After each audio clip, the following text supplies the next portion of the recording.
I'm a bit annoyed about the current implementation of IE.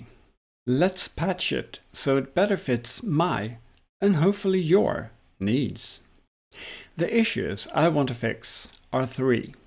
For the first, I really miss memory between questions. For the second, there is garbage characters which hinders piping between commands. And for the third, the development of new models is quite fast these days. I want a quick way to see what models are available to me. In the last video, I spoke about IE. Now, I haven't got any feedback from Vision in it about the patch I sent him. So I have published a version in a new name in a new repo. I call this OI, short for OpenAI API, which is what it's using. Link in the description. I will be using this name and this repo in the future. So for the first, in a chat you can refer back to a prior answer or question like elaborate more on point number 5. Now this requires memory. Memory is not handled by the OpenAI server. The client has to handle this. The old IE code doesn't handle memory. It has only one question, one answer, blank. One question, one answer, blank. To get memory into the chat, we need to introduce session handling. The API handles a session as a list of answers and questions, sorted into a text file of JSON messages. This list must be able to exist over a number of executions of the client program. So I choose to implement it as a hidden file in the directory where the command is given. And the file is a text file containing JSON messages. And as I have chosen to have one such file in each directory where you make your command, you can work on many simultaneously and separate sessions in the same time, as long as you keep them in separate directories. To start off a new session, you start with the -n flag.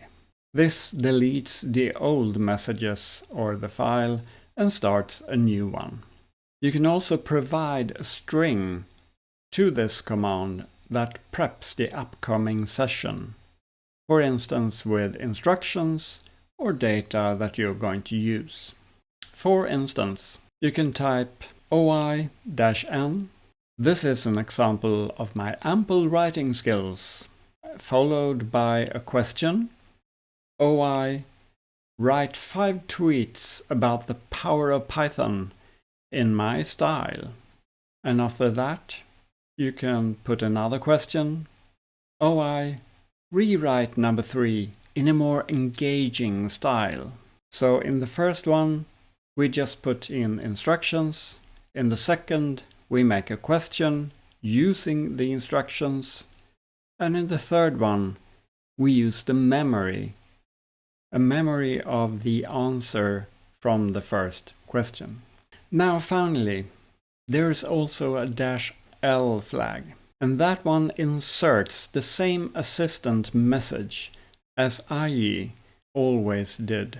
And that is used for all those questions concerning your kernel, your OS, or your scripts like bash. The IE functionality is preserved in the -L flag. And about the garbage characters. The output of IE always printed the version. This gobbles up the output. And for instance, when you're piped to a second command, or when you're redirecting the output to a file, this gets annoying.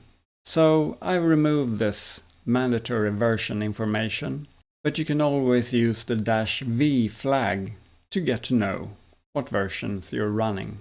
One thing I was afraid of was the ping-pong animation used to indicate that we are talking to the server. But it turns out that one is not ending up in the output, so it's not gobbling up any output. So we'll keep that animation for the time being. If you're interested in this topic, do like and subscribe. There is a lot more fun coming. The development of new models from OpenAI is quite fast these days. I want a quick way to check what is available to me through this API. So to do this, I use a -m flag. So what are all these changes good for? Well, in the next video in this series, I will be looking at what I use it for and how I do that. That video will show up and suggested when it comes out. See you in there.